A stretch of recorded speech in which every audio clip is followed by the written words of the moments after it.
Hello YouTube, itong kauna-unang tutorial kung saan tuturuan ko kayong gumamit ng CodeIgniter. Well, ano ang CodeIgniter? So, ang CodeIgniter ay isang PHP framework.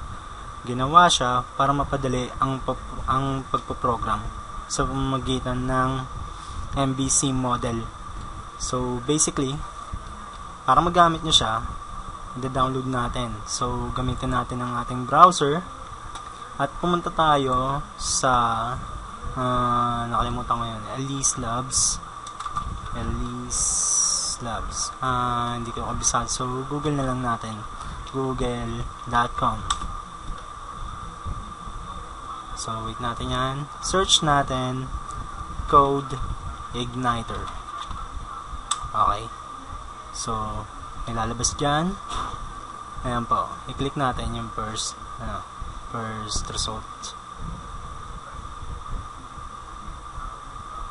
Ayan. Nasa may download page tayo ng CodeIgniter. So, nasa may front page tayo ng Elise Labs.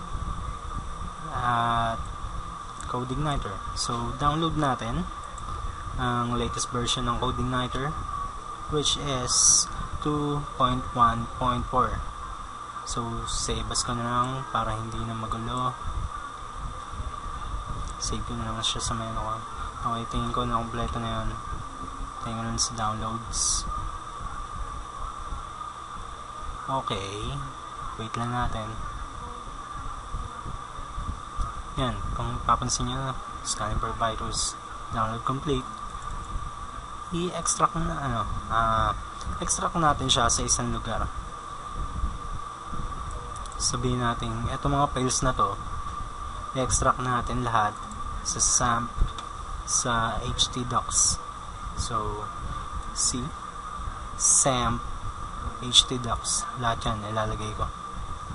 I-okay ko. So, ayan, nag-upload siya. At, pinaka-imposibleng, sa tingin ko, imposible ka magka-error dyan. So, testing natin, localhost.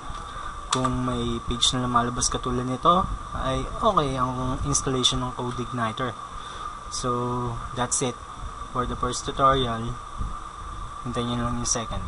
Bye-bye!